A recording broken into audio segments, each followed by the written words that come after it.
तो M Santoshi education IAS BCS में आपका स्वागत है। अब सामने देख रहे हैं माइंड मैप बनाया गया है। किसका बनाया है? कोशिका का। ठीक है, अब कोशिका के जितने फैक्ट हैं उन सबको हम एक ही माइंड मैप से कवर कर लेंगे। माइंड मैप से पढ़ने से आपका चीज़ें जो माइंड में है वो अच्छे से फिट हो जाती हैं और आसानी से आप उसको समझ सकते हैं। ठीक है, तो चलिए शुरू करते हैं। ये आपका बायोलॉजी का माइंड मैप है। किसका है? बायो का माइंड मैप है। ठीक है, चलिए शुरू करते हैं। तो हम कोशिका को रहते हैं। ठीक है, यहाँ पे कोशिका का चित्र भी लगाया गया है। अभी हम देखेंगे जैसे आगे बढ़ेंगे। ठीक है, और बाकी अपडेट के लिए टेलीग्राम से जुड़ सकते हैं। लिंक आपको वीडियो को डिस्क्रिप्शन में मिल जाएगा। तो पहली बात, कोशिका की बात कर रहे हैं तो कोशिका की परिभाषा जानना जरूरी है। ठीक है, कोशिका की परिभाषा जानना जरूरी है। तो कोशिका क्या है? कोशिका एक्चुअली में जीवन का निर्माण खंड होता है। कोशिका एक सेल होती है आपके शरीर में, उसी से पूरी बॉडी, उसी से पूरा शरीर निर्मित होता है, उसी से एक छोटे छोटे अंग भी निर्मित होते हैं। तो क्या होता है? एक निर्माण अंग होता है। किसका? पूरे जीवन काल का। जीवन की आधारभूत संरचना भी इससे माना जाता है। कोशिका को ही जीवन की आधारभूत संरचना भी माना जाता है। जीवन की संरचनात्मक और कार्यात्मक इकाई भी यही है। ठीक है, आसान भाषा में देखा जाए तो जीवन का निर्माण खंड है, जीवन की आधारभूत संरचना है और जीवन की संरचनात्मक और कार्यात्मक इकाई भी है। ठीक है, अब इसकी बात रही खोज की। ठीक है, तो खोज कब हुई, कैसे हुई, कहाँ क्या हुई, ये भी देखना जरूरी है। हम कर रहे हैं तो एक एक फैक्ट हम छोड़ने वाले नहीं, सबको हम कवर कर लेंगे एक अच्छी तरह से, जो कि आपको किसी और वीडियो को देखने की जरूरत नहीं पड़ेगी। ठीक है, अगर आप 5 मिनट रुक कर देखेंगे तो आपको पता लगेगा कि कितनी इंपॉर्टेंट चीज़ें यहाँ पे डिस्कस हो रही थी, जो आपको कहीं और भी नहीं मिलने वाली हैं, और मिलने वाली भी हैं तो बहुत ही अलग अलग भागों में मिलेंगे, लेकिन यहाँ पे आपको एक साथ में मिलेंगी। ठीक है, तो खोज की बात कर रहे थे तो खोज इसकी पहली बार रॉबर्ट हुक ने की थी। कब की थी? 1665 में किया था। ठीक है, कब किया था? 1665 में किया था। कार्क में किया था और मृत कोशिका में किया था। ठीक है, उसके बाद इनको कोशिका विज्ञान के पिता भी कहा जाता है। ठीक है, यानी सेल फादर ऑफ सेल भी कहते हैं किसको? इन्हीं को, रॉबर्ट हुक को। ठीक है, उसके बाद एंटन वॉन लीeuwenhoek ने 1674 में तालाब वाले जो तालाब का जल होता है उसमें एक जीवित कोशिका की उन्होंने खोज की थी। किसने किया था? एंटन वॉन लीeuwenhoek ने किया था। ठीक है, उसके बाद रॉबर्ट ब्राउन ने कब? 1831 में केंद्रक की खोज की। ठीक है, रॉबर्ट ब्राउन ने केंद्र की खोज की। उसके बाद जो फ्रेडरिक मिसर है, उन्होंने 1869 में DNA की अणु की खोज करते हैं। ठीक है, और उसके बाद वाटसन और क्रिक ने 1953 में द्विकुंडलित संरचना यानी कि डबल हेलिक्स की खोज उन्होंने किया है। उसके बाद कैमिलो गोल्जी ने गोल्जी उपकरण की खोज करते हैं। ठीक है, तो ये कुछ कोशिका के विकास और खोज का कुछ ये क्रम था, ये आपको पता होना जरूरी था। ठीक है, उसके बाद आते हैं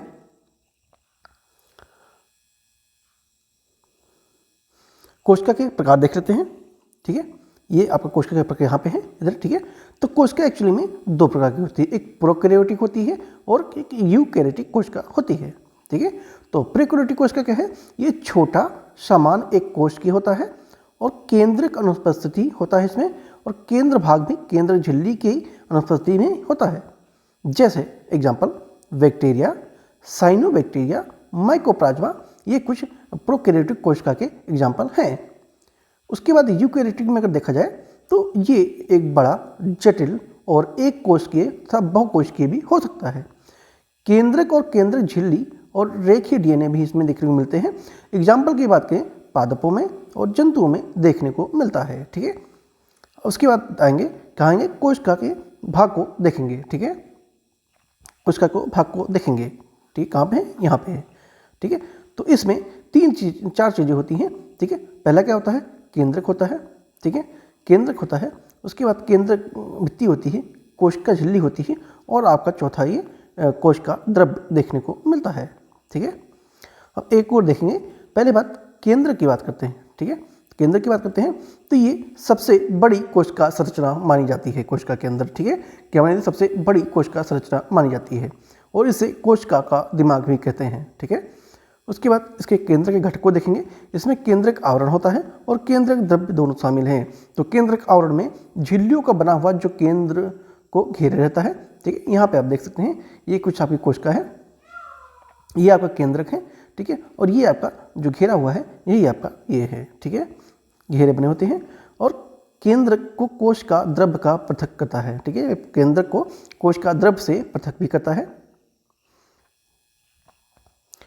उसके बाद आपका आता है केंद्रक द्रव की बात करें तो केंद्रक जो आवरण का द्रव भरण पदार्थ जो लिक्विड ग्राउंड सब्सटेंस होता है ये, ठीक है, इसके दो प्रकार होते हैं, एक केंद्र का होता है और एक क्रोमेटिन पदार्थ होता है।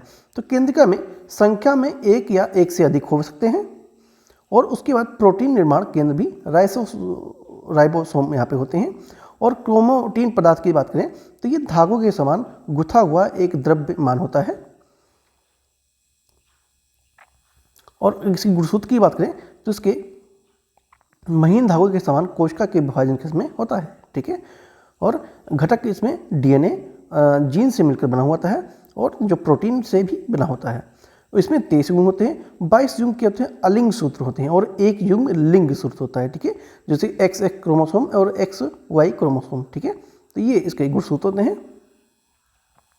आप यहाँ पर देख सकते हैं ये आपकी कोशिका है, ठीक है, ये क्या है, यहाँ पे केंद्रक है, यहाँ पे आपका हरित लवक है, ठीक है, ये गोल्जी को है, अभी हम देखेंगे इसको।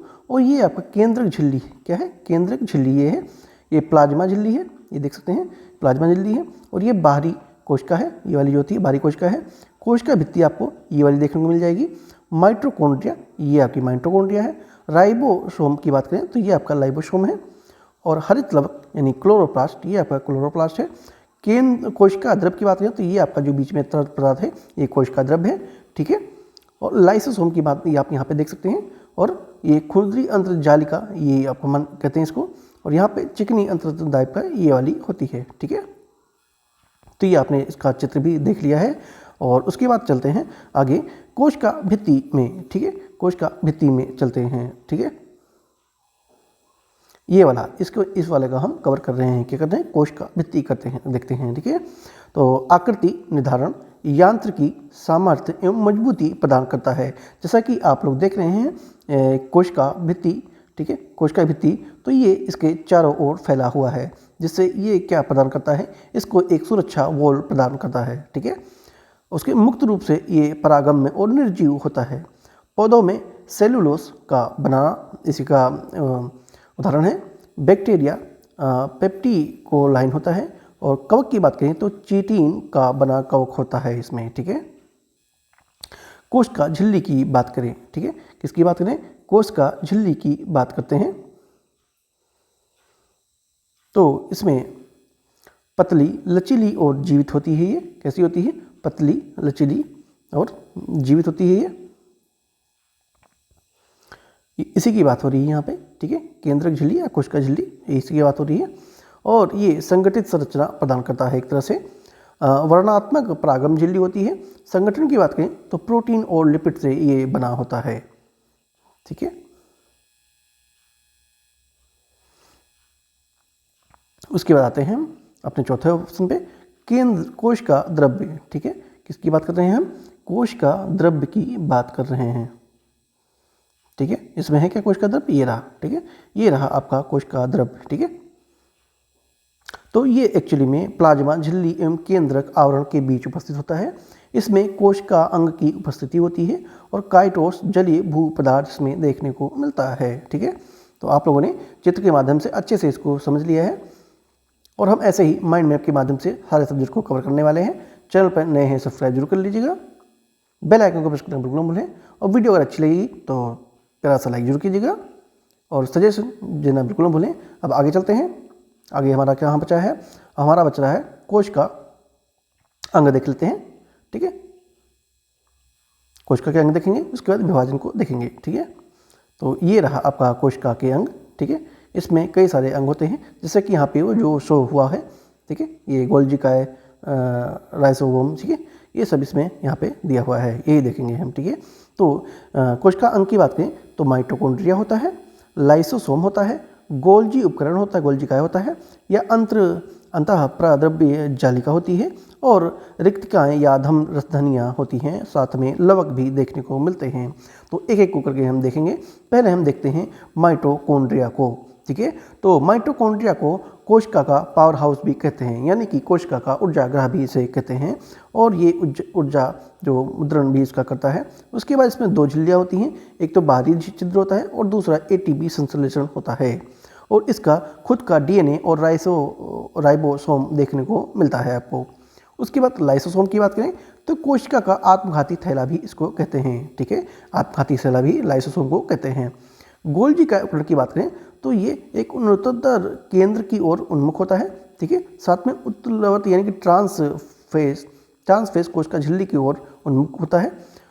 इसके कार्य की या प्रकार की बात करें तो संचित और पैकेज का संशोधन होता है इसमें, साथ में लाइसोसोम का निर्माण भी होता है गोल्जी कोय में।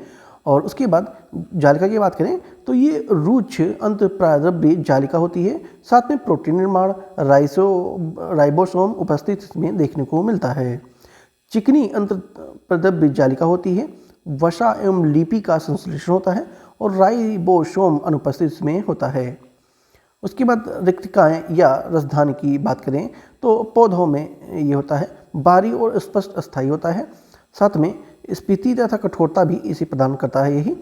उसको जंतुओं में अगर बात की जाए तो ये छोटा और अस्थायी होता है, ठीक है, पौधों में बड़ा और स्पष्ट अस्थायी होता है, लेकिन जंतुओं में छोटा और अस्थायी होता है। ग्लूकोज ग्लाइकोजेन प्रोटीन का संग्रहण भी करता है ये धमनियाँ जो होती हैं। लवक की बात करें तो लवक एक्चुअली में सिर्फ पादप की कोशिका में उपस्थित होते हैं, खुद का डीएनए और राइबोसोम इसमें देखने को मिलता है। इसके प्रकार की बात करें तो इसके 3 प्रकार के होते हैं, कौन कौन से? क्लोरोप्लास्ट, क्रोमोप्लास्ट और ल्यूकोप्लास्ट होते हैं। हिंदी में बोले तो हरित लवक, वर्णित लवक या अवर्णीय लवक कहते हैं।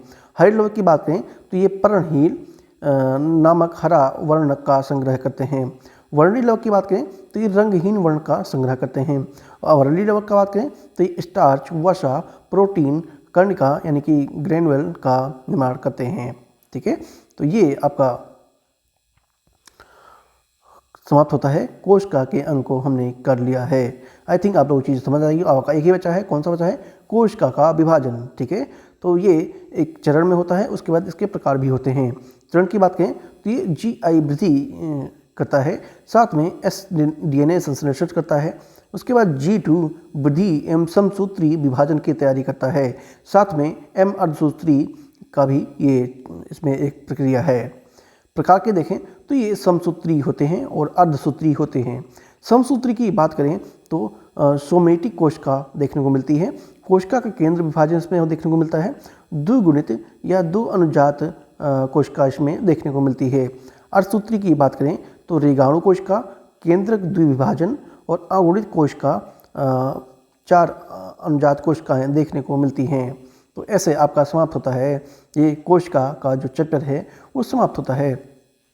आई थिंक आप लोगों को चीज़ समझ आएगी। अगर ना भी समझ आई हो तो आप एक बार वीडियो को और देखेंगे, आपको अच्छे से बारीक चीज़ें समझ में आनी तय हैं, ठीक है। और इसके बाद हम करेंगे नेक्स्ट वीडियो में पादप और उत्तक को देखेंगे, ठीक है, पादप और उत्तक को देखेंगे, ठीक है। तो मिलते हैं नेक्स्ट वीडियो में। वीडियो अच्छी लगी हो तो प्लीज़ सब्सक्राइब करके सपोर्ट करना बिल्कुल ना भूलें और कमेंट में सजेशन देना बिल्कुल भी ना भूलें, ठीक है। थैंक यू सो मच दोस्तों, मिलते हैं नेक्स्ट वीडियो में।